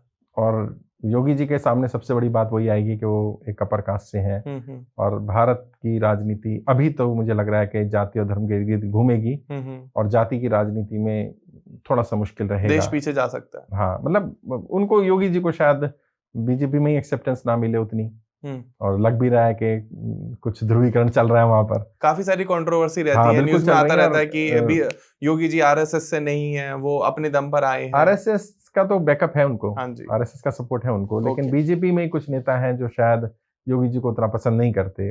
नाम लेना ठीक नहीं रहेगा, लेकिन कुछ नेता हैं जरूर। मैं खुलकर बात करूंगा, अगर योगी जी प्रधानमंत्री बनते हैं तो कह सकते हैं कि देश की जो पावर आएगी वो यूपी सेंट्रिक हो जाएगी, गुजरात सेंट्रिक नहीं, ऐसा नहीं है, यूपी सेंट्रिक तो रहेगी, क्योंकि नरेंद्र मोदी जी को भी ये बात मालूम थी, तभी तो वाराणसी से जाकर चुनाव लड़े। वो तो 2 जगह से लड़े थे ना पहली बार नरेंद्र मोदी जी, लेकिन उन्होंने गुजरात की सीट छोड़ दी थी। क्यों छोड़ी थी उन्होंने? क्योंकि उनको पता था कि यूपी सेंट्रिक भारत की पॉलिटिक्स है, अगर प्रधानमंत्री बनेगा तो सबसे ज्यादा सीटें 80 सीटें यूपी से आती हैं, यहाँ से अगर मैं नहीं गया तो दिक्कत होगी। और उनका वाराणसी आना बहुत फायदेमंद रहा बीजेपी को, पहली बार में बहुत अच्छी सीटें बीजेपी को मिली। तो यूपी सेंट्रिक तो रहेगी राजनीति, लेकिन योगी सेंट्रिक रहेगी नहीं रहेगी उस पर थोड़ा सा डाउट है अभी मुझे। बट योगी जी का एडमिनिस्ट्रेशन मॉडल नो डाउट उसकी तारीफ की जानी चाहिए। तो जैसे किसी ने कोई गलती कर दी, पहले ऐसा नहीं होता था, आज के टाइम में होता है, बुलडोजर बाबा के नाम से भी उनको जाना जाता है, बुलडोजर चला देना। तो किसी के, जो आपको पता होगा सर, छोटे तबके के लोग जो होते हैं, एक घर ही उनका सपना होता है, जिस घर को वो बना के उन्होंने खड़ा किया, उसको घर को इंस्टेंट तोड़वा देना उनको। देखिए, मैं त्वरित न्याय का तो पक्षधर कभी नहीं रहा। मैं मानता हूँ कि ये काम कोर्ट का है, कोर्ट को तय करना चाहिए। और घर में तो बहुत लोग रहते हैं ना, मान लीजिए मैंने कोई अपराध किया तो उसके में मेरे माता जी भी हैं, पिताजी भी हैं, मेरे भाई भी हैं, उनका तो कोई अपराध नहीं है। बिल्कुल। अब ये तो फिर आप कैसा कानून, मतलब क्या बोला जाए कि ये तो कहीं से कहीं तक भी न्यायोचित नहीं होगा ना कि मेरे अपराध की सजा मेरे पिता या माता या मेरे घर वालों को मिले। तो घर तोड़ना तो मैं समझता हूँ तो बिल्कुल गलत है। और कोर्ट का निर्णय होना चाहिए। अगर आप कहते हो घर इसलिए नहीं तोड़ा कि अपराधी था, इसलिए तोड़ा कि वो इलीगल था, तो उसके लिए इलीगल के लिए कोर्ट जाना चाहिए, कोर्ट जो ऑर्डर देगा वो मानना चाहिए सबको। सर, टॉपिक को मैं थोड़ा और डीप में ले जा रहा हूँ, शायद जनता मुझे गलत भी कह सकती है। जैसे योगी जी आज के टाइम में किसी ने कोई भी तरीके का गलत बर्ताव करा, उग्र व्यवहार करा, उसका घर तोड़ दिया। ये चीज कश्मीर में भी हुई थी। आपने देखा होगा, जितने ये मिलिटेंट्स बनते हैं या स्लीपर सेल कह लें, उनके घर में भी कुछ ना कुछ ऐसी चीजें, घटनाएं हुई होती हैं कि आर्मी ने कुछ ऐसा इम्पोज कर दिया या उनके घर से कोई मर गया, कुछ हो गया, तो उनके घर से इस तरीके से आतंकवादी बने, क्योंकि वो बदला लेने की। वो भी गलत है। मैं मानता हूँ कि ये परसेप्शन ठीक नहीं। आप शायद समझ गए होंगे। मैं समझ गया, ये परसेप्शन ठीक नहीं है। मान लीजिए मेरे ऊपर अत्याचार हुआ और मैंने हथियार उठा लिए, तो वो ये तो कोई रास्ता नहीं है ना भाई। हर कोई आतंकवादी बन जाना चाहिए। जिसके साथ अत्याचार होगा वो आतंकवादी बन जाए तो फिर तो आतंकवादी होगा हर घर में। कभी ना कभी आपके साथ भी अन्याय हुआ होगा, मेरे साथ भी हुआ होगा, आगे हो सकता है। तो हम सबको क्या अत्याचार, मतलब हथियार उठा लें? नहीं, हमें कोर्ट जाना चाहिए। हमारे पास और विकल्प होने चाहिए। समस्या क्या है, जैसे नक्सलवाद की समस्या, आतंकवाद की समस्या जो कश्मीर की आपने उठाई, उसकी जड़ में जाना पड़ेगा। जब नक्सली आते हैं किसी एरिया में, नक्सलवादी में जो लोग छत्तीसगढ़ से, उड़ीसा से मुझे सुन रहे हैं, वो बताएंगे भी, नक्सली कहते हैं हमें आपसे दिक्कत नहीं है, पब्लिक से कुछ नहीं कहते हैं, हमें खाना, राशन, पानी दे दो। सेना कहती है अगर तुमने राशन, खाना, पानी दिया तो हम मान लेंगे तुम नक्सली हो। अब मानो आपके घर के दरवाजे पे कोई आया, वो कहता भाई मुझे राशन, पानी, खाना दो, मैं आपको कुछ नहीं कहूंगा। दूसरी तरफ से आया दूसरा बंदा, वो कहता है अगर आपने खाना, पानी, राशन दिया तो मैं आपको गोली मार दूंगा, आप नक्सली। हाँ जी। अब आप क्या करोगे? क्या विकल्प है आपके पास? दोगे तो मरोगे, नहीं दोगे तो अभी मरोगे। क्या करें? लेकिन क्या ये मैं ये एक्चुअल बता रहा हूँ। मैं उन लोगों से बात की जो छत्तीसगढ़ के नक्सली एरिया में रहते हैं। मैंने कश्मीर के उन लोगों से बात की, मेरी टीम के एक साथी गए थे, उन्होंने उनसे बात की जो जम्मू कश्मीर में आतंकवाद से पीड़ित घर है। वो कहते हैं हम क्या करें, आतंकवादी आते हैं, घर खटाते हैं और कहते हैं भाई ये पर्ची देते हैं, इतनी रोटी, इतना सब्जी, इतना ये दे दो, और हम चुपचाप चले जाएं। कैमरा लगा हुआ है। वो राशन लेके चले जाते हैं, इधर से पुलिस, सेना आती है और कहती है तुमने तो आतंकवादी को संरक्षण दिया, तुम हमें बताओ। उनका ये कहना है अगर हम बताएंगे तो ये हमें मार देंगे तुरंत। सेना कहती है नहीं बताओगे तो हम मार देंगे। ऐसे नक्सलियों के साथ प्रॉब्लम। तो इसका वो मुर्गी और अंडे वाली कहानी में फंस गई है जनता कि वो क्या करे। सर, एक इलॉजिकल क्वेश्चन पूछना चाहूंगा, अगर आपको पसंद आए तो आप प्लीज। नहीं, कोई बात नहीं। मैं उससे मुझे फर्क नहीं पड़ता। मैं जो सोचिए, जो पॉलिटिशियन को ट्रेनिंग देता है, मैं मंच पर होता हूँ और सामने पॉलिटिशियन बैठे होते हैं, तो कितने उलझुल सवाल पूछते होंगे। सर, जैसे हर एक पॉलिटिशियन है आज के टाइम में, छोटे मोटे नेता भी बन जाते हैं, तो अपनी गाड़ी के पीछे लिख लेते हैं भारत सरकार। मतलब भारत की सरकार, सरकार मतलब राजा। ठीक है। अगर आप MP या MLA बन जाते हैं तो आप सैलरी पर होते हैं। और मेरा मानना ये, जो सैलरी पर है वो मालिक नहीं है, नौकर, सर्वेंट है। आप सर्वेंट होते हुए अपने आप को राजा घोषित कर देते हैं। अपने परसेप्शन जनता के दिमाग में बना देते हैं कि मैं तुम्हारा राजा हूं, तुम्हें मेरी सुननी है, जो मैं कह रहा हूं वही होगा। तो क्या इन लोगों को भारत सरकार लिखना औचित्य है, सही है? नहीं, बिल्कुल लिखना भी गलत है और लिखते भी नहीं है। ये तो मुझे नहीं मालूम आपने कहाँ से देखा कि कोई पॉलिटिशियन छोटा मोटा लिख देता है। भारत सरकार तो लिखना बहुत बड़ी बात है। राज्य का सरकार का नाम भी कोई ऐसे लिख नहीं सकता है, यानी उसका कोई ना कोई रहा होगा राज्य सरकार में। बट मैं समझता हूँ गाड़ियों पर ये नहीं होना चाहिए लिखा होना। पेपर्स पे भी लिख देते हैं गवर्नमेंट ऑफ इंडिया, भारत सरकार। हाँ, वो मेरे हिसाब से जो बिल्कुल बड़े पोजीशन पर है उनके लिए तो ठीक है, जो मंत्री हैं, बड़े अधिकारी हैं, लेकिन मैं समझता हूँ ये ठीक नहीं है। और सर्वेंट है वो भी सेवक ही है, जो अधिकारी हैं वो भी सेवक ही, हम सब सेवा ही तो कर रहे हैं जनता की। तो उसमें ये क्या दिखाना कि मैं बड़ा या मैं छोटा। बट वो सिस्टम बना आ रहा है शुरू से। पहले लाल बत्ती थी, मोदी जी ने समाप्त कर दी, तो ऐसी कोई नेता आएगा और वो हो सकता है वहाँ गवर्नमेंट ऑफ इंडिया की जगह सर्वेंट ऑफ इंडिया लिखवा दे। हाँ जी, गाड़ियों पे हो भी तो सकता है ना कि जब गवर्नमेंट ऑफ इंडिया हो सकता है तो सर्वेंट ऑफ इंडिया भी तो लिखा जा सकता है। बिल्कुल बिल्कुल। तो बट रिवोल्यूशनरी थॉट है, पता नहीं कोई करेगा नहीं करेगा। हम तो सर इसी वजह से ये वीडियोस में अभी तो नहीं करेगा। सर देखिए, जैसे हमने राहुल गांधी के बारे में देखा है, वो कॉन्स्टिट्यूशन ऑफ इंडिया को हाथ में लेके आजकल कैंपेनिंग कर रहे हैं और वो कह रहे हैं कि भारत का जो संविधान है वो बदला जा रहा है। क्या आपकी नजर इसमें क्या है कि क्या सही में बदला जा रहा है? क्या गवर्नमेंट चाहती है कि संविधान में कुछ ऐसे बदलाव लाए जाएं जो उनके लिए बेनिफिशियल हो? साथ में हम थोड़ा सा, मुझे जो 370 धारा हटाई गई है, क्या वो सही करा है डिसीजन या गलत लिया है, उसके बारे में बताइए। देखिए 370 तो पहली बात तो मैं आपको भी और आपके ऑडियंस को भी कहूंगा, लेटेस्ट कॉपी संविधान की जरूर परचेज करें और उसमें देखें आर्टिकल 370 लिखा है कि नहीं लिखा है, तब पता चलेगा हटाया कि नहीं हटाया। क्योंकि एक तो चर्चा है कि हटाया है, लेकिन जब मैंने संविधान की कॉपी मंगाई तो उसमें तो आर्टिकल 370 तो अभी भी लिखा हुआ है। अच्छा। अब ऐसा तो नहीं होता ना 369 का 371 पे जाते हम। ऑडियंस बताए और आप भी चेक कर लेना, ये तो सबके सामने आर्टिकल 370 ऑलरेडी है संविधान में। उससे जो कश्मीर से रिलेटेड प्रोविजन थे उसमें कुछ बदलाव किए गए, तो वो मैं समझता हूँ समय के साथ ऑलरेडी डाइल्यूट हो ही चुका था, तो थोड़े बहुत किए तो उसमें कोई बुराई भी नहीं है। लेकिन जहां तक बात है संविधान बदलने की, मैं भी ये मानता हूं कि ये एक गंभीर विषय है।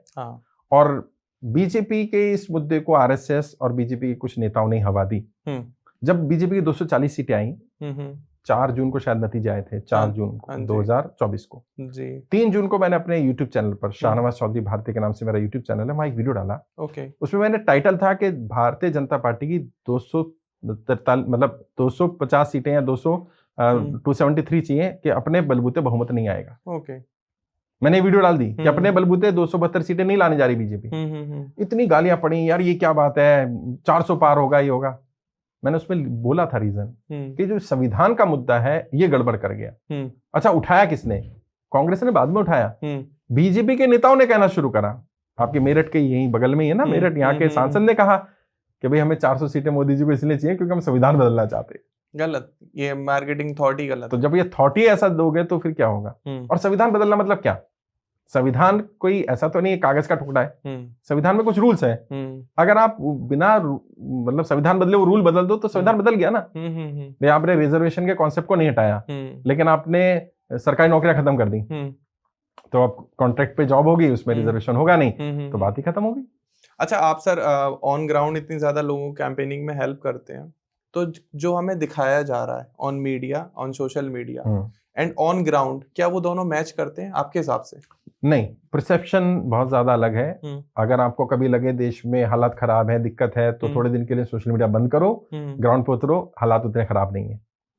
इकोनॉमिक सिचुएशन जितनी बढ़िया दिखाई जा रही है सोशल मीडिया पर, ग्राउंड पे उतरो तो पता चलेगा हर दूसरा तीसरा व्यक्ति कर्जे की दलदल में फंसा हुआ है।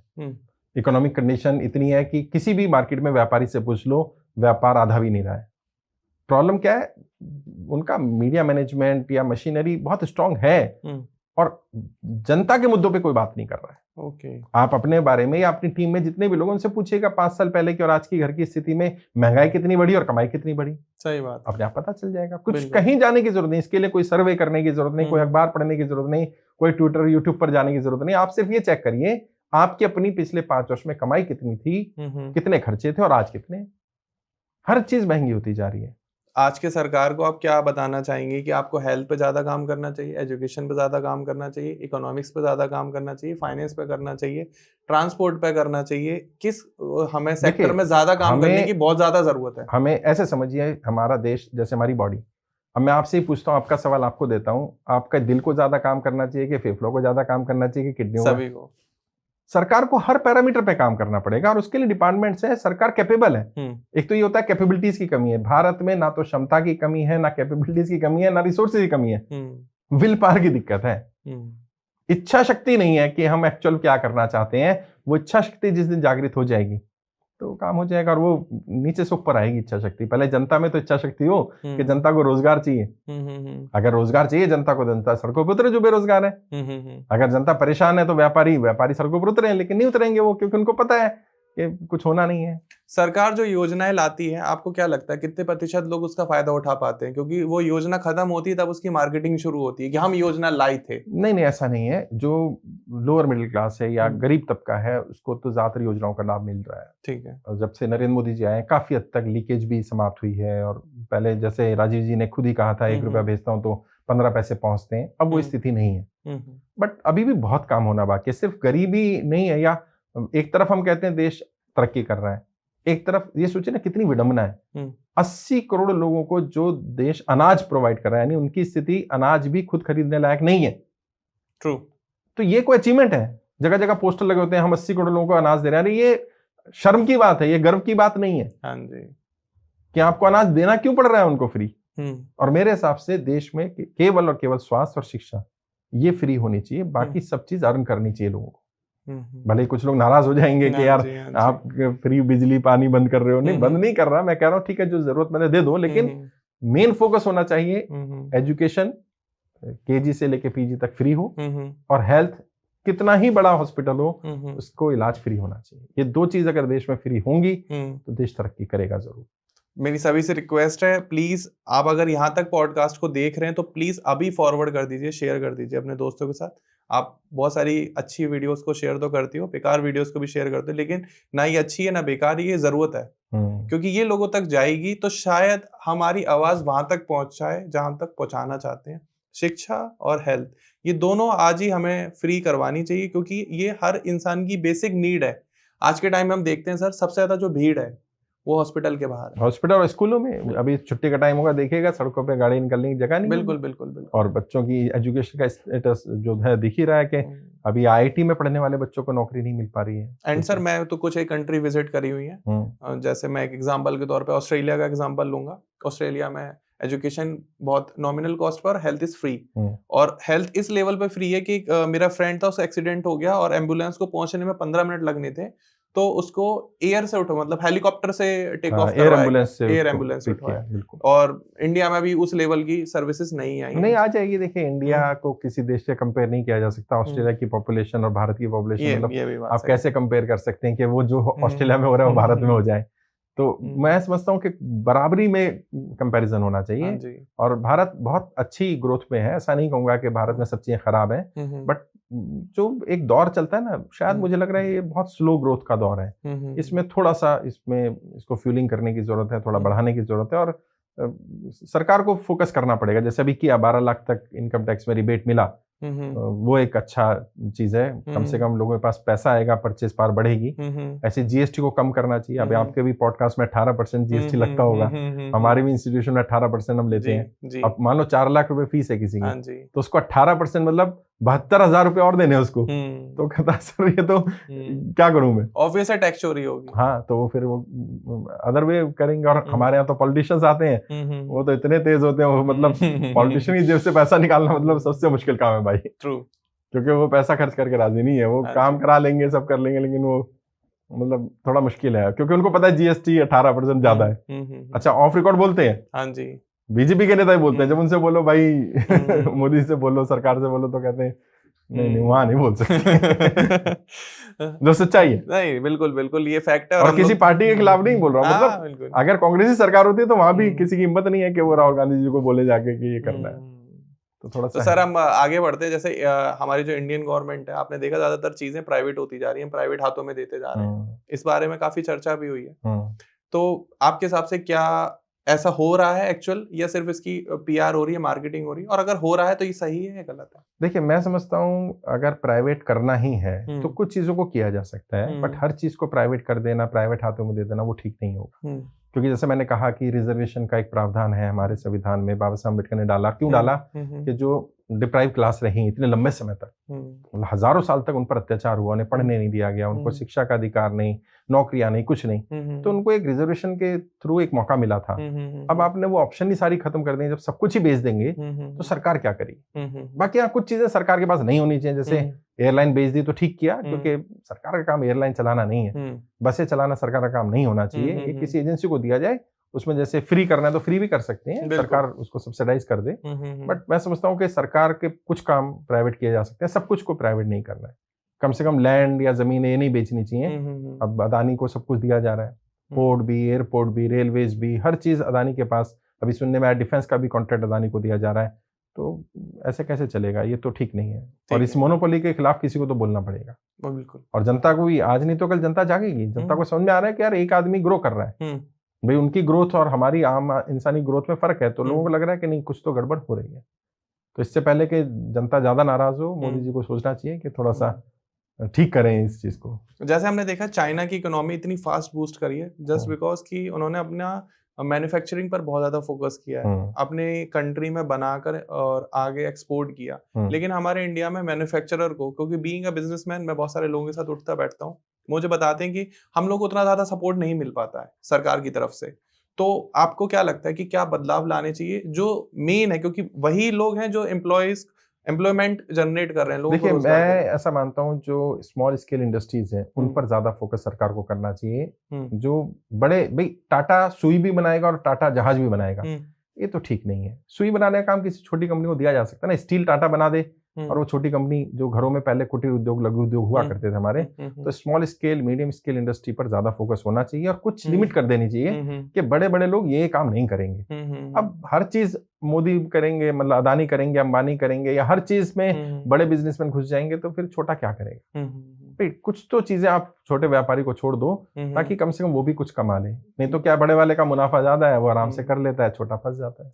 मैं तो आप ही की वीडियो के थ्रू रिक्वेस्ट करूंगा, एक सलाह भी देना चाहूंगा। अगर फॉर एग्जांपल कोई नया बिजनेस स्टेब्लिश कर रहा है, अभी अभी उसने जीएसटी लिया है, तो कुछ एक महीने या साल के लिए हम उसको डिबेट दे दें कि हाँ ठीक है, आप टैक्स को इस एक साल के टाइम पीरियड में मत दो, उसके बाद आप देना स्टार्ट कर दें इतने %। ये कर सकते हैं, आप एस्टेब्लिश कर लो। सरकार ये कर सकती है कि भाई आपका बिजनेस चल रहा है, प्रॉफिट में आप टैक्स पे कर रहे हो, 5 साल का जितना भी आपका प्रॉफिट हुआ, अगर आपको लॉस हो जाता है तो कम से कम 5 साल का प्रॉफिट आपका या जितना टैक्स आपने पे किया उस टैक्स को रिबेट दे दी जाए आपको। भाई मैंने अगर मान लीजिए 5 साल में 50 लाख सरकार को दिया टैक्स के रूप में और मेरा अगले साल बिजनेस कोलैप्स कर गया किसी कारण से, तो 50 लाख तक की सरकार मदद दे दे। मेरा ही तो टैक्स था जो मैंने पे किया था। तो प्रॉफिट में तो सरकार आ जाती है पैसा लेने, लॉस में सरकार क्यों नहीं व्यापारी के साझेदार बनती? भाई मेरा लॉस होगा, मेरा नुकसान हुआ, पानी गया, ये गया, जो भी हुआ सब मेरा होगा। जैसे ही 1 रुपया भी कमाऊंगा तो सरकार का शेयर हो जाएगा। तो ये भाई पार्टनर तो बराबरी के होते हैं ना, सोचने वाली बात है। प्रॉफिट एंड लॉस दोनों में, भाई हम बिजनेस पढ़ा है हम सब ने, अगर हम पार्टनरशिप करते हैं तो बिजनेस में प्रॉफिट और लॉस दोनों में पार्टनरशिप होती है। तो जब निर्मला सीतारमण जी कहते हैं हम पार्टनर है, तो सिर्फ प्रॉफिट के पार्टनर क्यों है? लॉस के पार्टनर भी तो बनिए ना भाई। आपके हिसाब से आपके फेवरेट राजनेता कौन है जिनको आप हमेशा फॉलो करते हैं, एडमायर करते हैं? एट प्रेजेंट तो नरेंद्र मोदी जी को काफी उनकी कम्युनिकेशन की वजह से, उनकी स्ट्रेटजीज की वजह से। नितिन गडकरी काफी अच्छे पॉलिटिशियन है, उनके एरिया में नागपुर भी होकर आया। जिस तरह से वो काम कर रहे हैं और जिस तरह से across the caste, across the religion, उनको इवन मुस्लिम्स का भी काफी वोट वहां से नागपुर से उन्हें मिलता है। अगर अपोजिशन में बात करें तो अखिलेश यादव बहुत अच्छे पॉलिटिशियन है, जिस तरह से वो काम कर रहे हैं।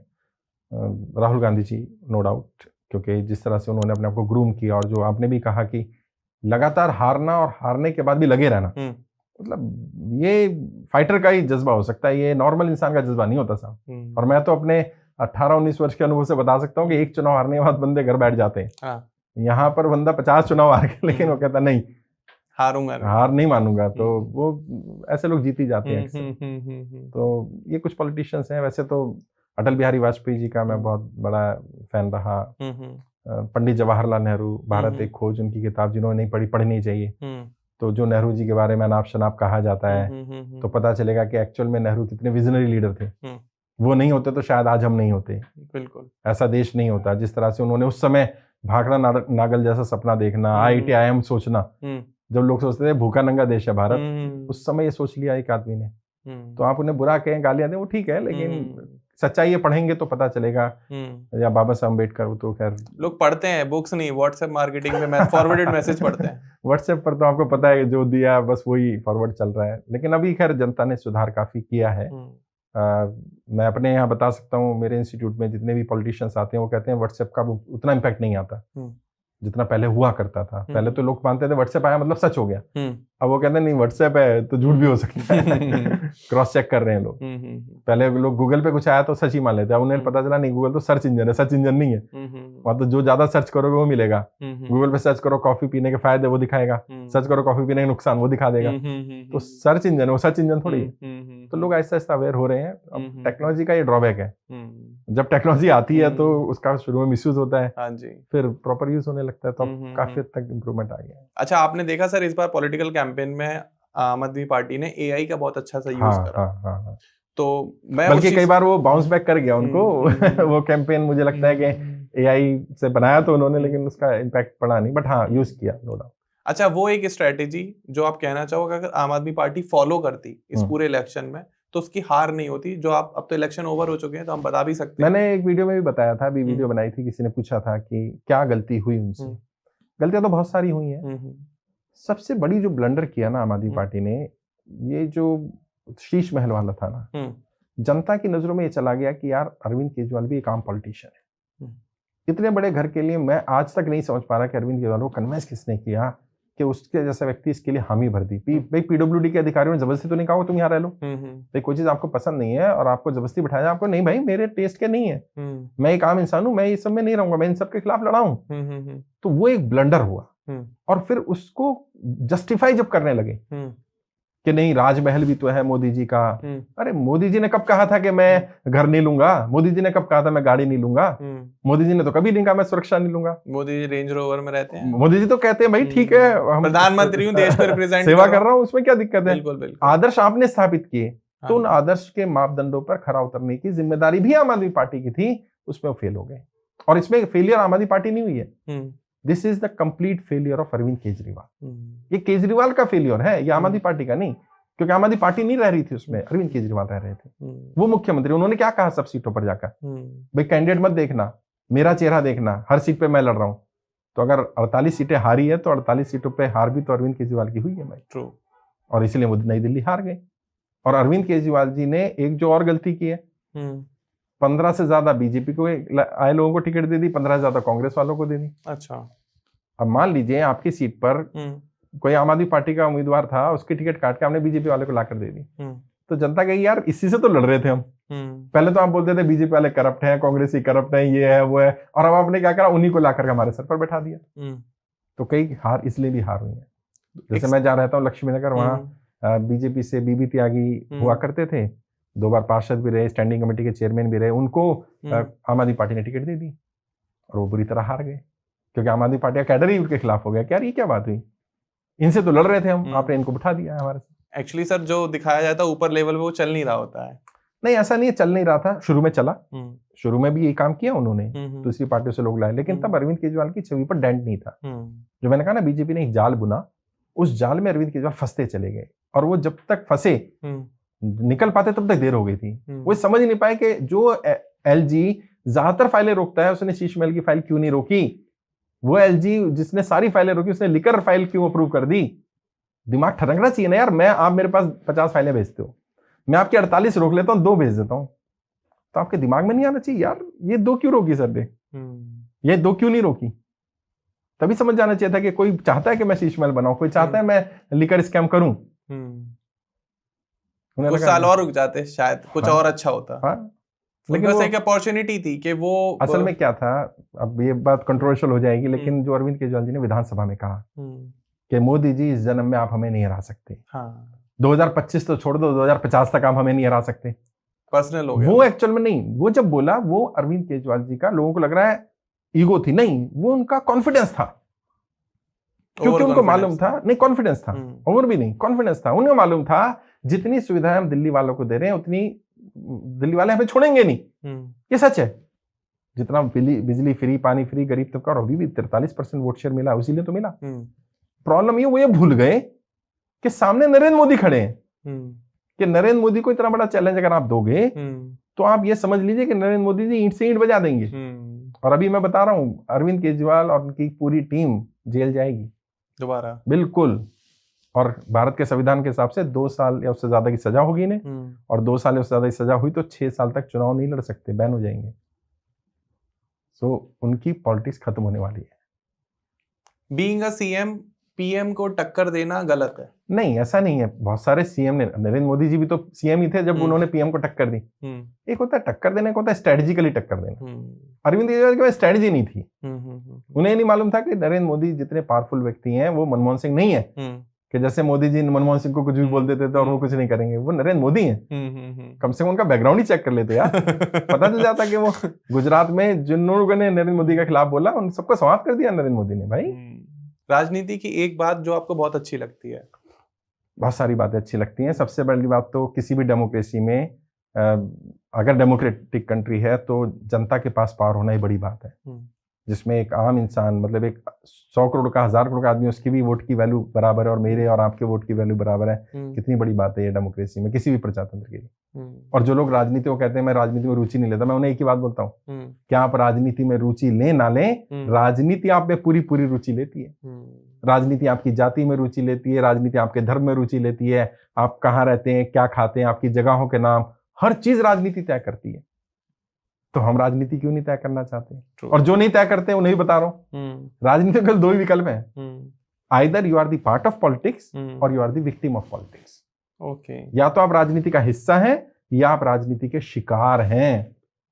लेकिन अफसोस की बात है ज्यादातर लोग शिकार हैं। वो सोचते हैं मैं राजनीति का हिस्सा नहीं हूं। अरे तू हिस्सा नहीं है ना, तो शिकार है। तो शिकार बनने से तो बेहतर हिस्सा बनो भाई। और हिस्सा बनने के लिए जरूरी चुनाव लड़ो। मुझे तो ऐसा लगता है कि आपको पॉलिटिकल ट्रेनर होने के साथ में वोटर ट्रेनर भी होना चाहिए। जब भी कैंपेनिंग हो तो आप पहले आके समझाएं कि क्या देखना और क्या नहीं। नहीं, मैं वोटर अवेयरनेस प्रोग्राम भी करता हूँ बहुत सारे कैंडिडेट्स के लिए भी, पार्टी के लिए भी और न्यूट्रल भी। ओके, जहां मैं जनता को जाता हूँ, बताता हूँ कि भाई जो शराब पर या पैसे पर जनता बिक जाती है, खासकर से ग्रामीण एरिया में, उनको अवेयर भी करते हैं और उसका रिजल्ट भी आता है। फिर लोग क्या करते हैं, पैसा तो लेते हैं, ऐसा नहीं हमारे कहने से पैसा लेना बंद कर देते हैं, लेकिन वो पैसा लेने के बाद भी विवेक से वोट देते हैं। तो विवेक आना जरूरी है। जो मैंने कहा ना, पैसे तो सभी दे रहे हैं लेकिन वोट किसको देना है? वोट किसके पैसे लेने हैं?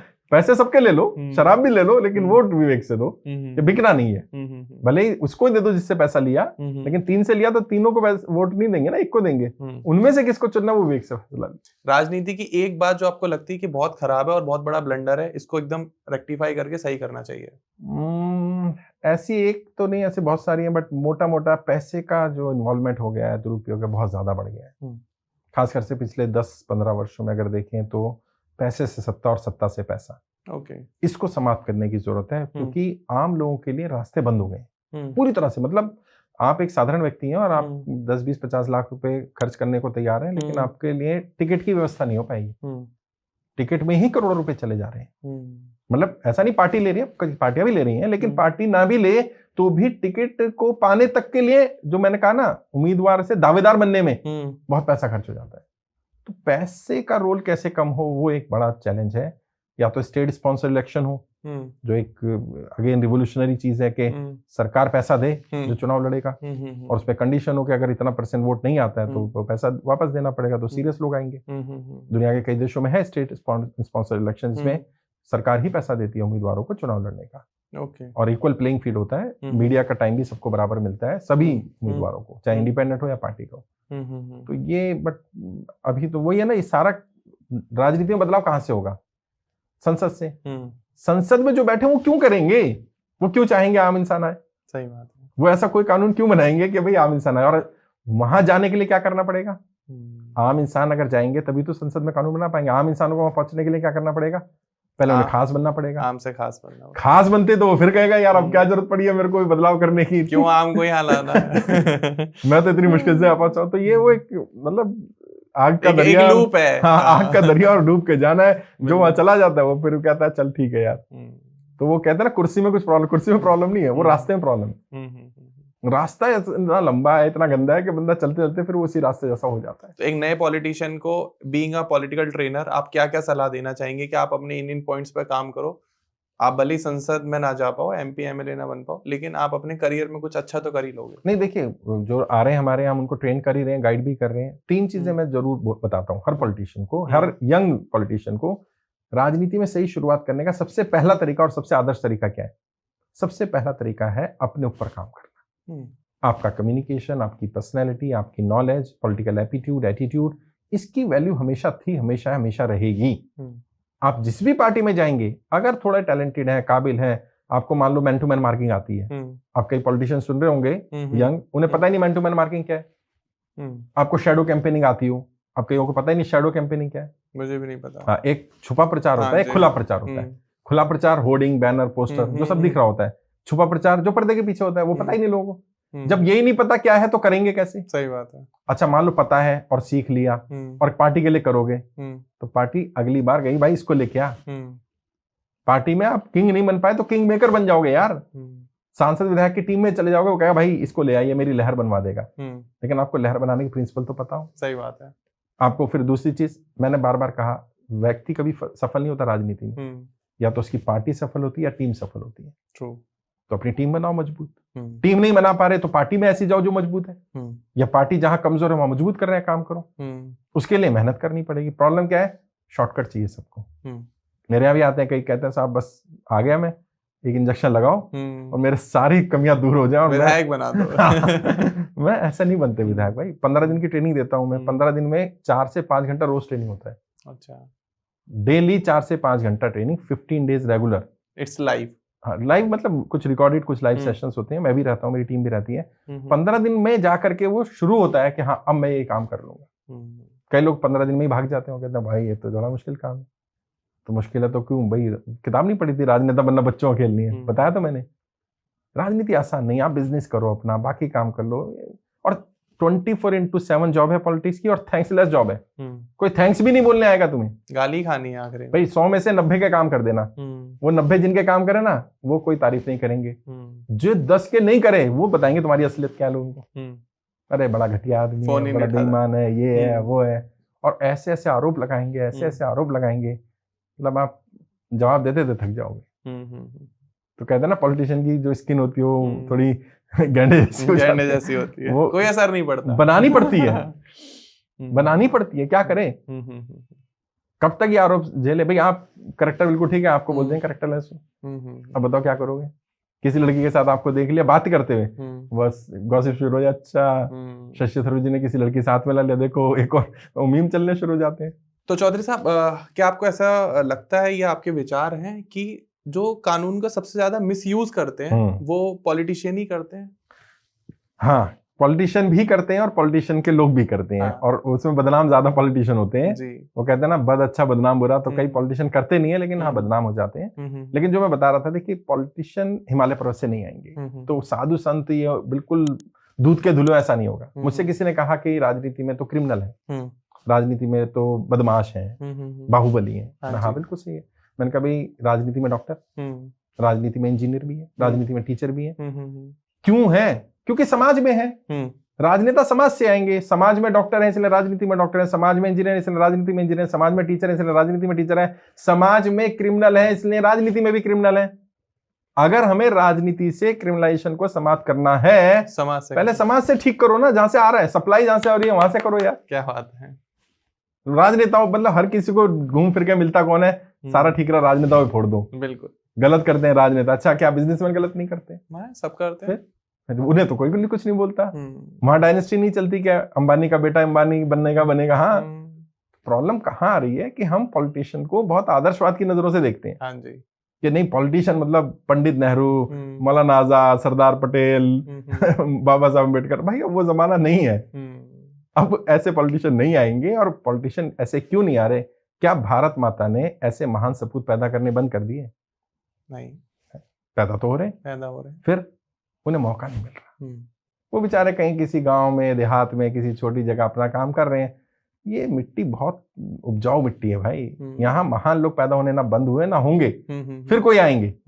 बस उन्हें पहचानना है, उन्हें आगे बढ़ाना है, उन्हें वही काम मैं कर रहा हूँ। मुझसे किसी ने कहा ऐसे ही किसी पॉडकास्ट में कि आप नेता बनाते हैं। मैंने नहीं, आई एम सॉरी, मैं नेता नहीं बनाता।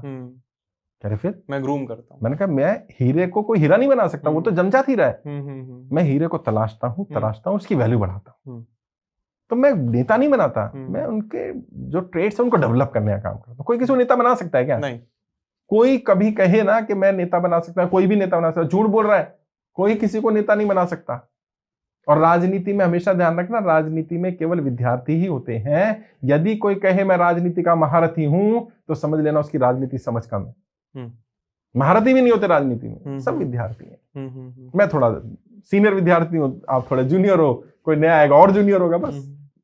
सो पॉलिटिक्स ऐसे ही चल रही है। तो आप लोगों ने चौधरी साहब की हर बात को सुना होगा, समझा होगा। आई होप आपको काफी सारी बातें अच्छी लगी होंगी, काफी सारी बातें आपको विरोधी लगी होंगी कि नहीं यार ये तो हमारे हिसाब से नहीं बोल रहे हैं। आप चाहते हैं कि लोग आप जो सुनना चाहते हैं तो आप चाहते हैं कि लोग भी वैसा ही बोलें, लेकिन हमेशा वैसा नहीं हो पाता है।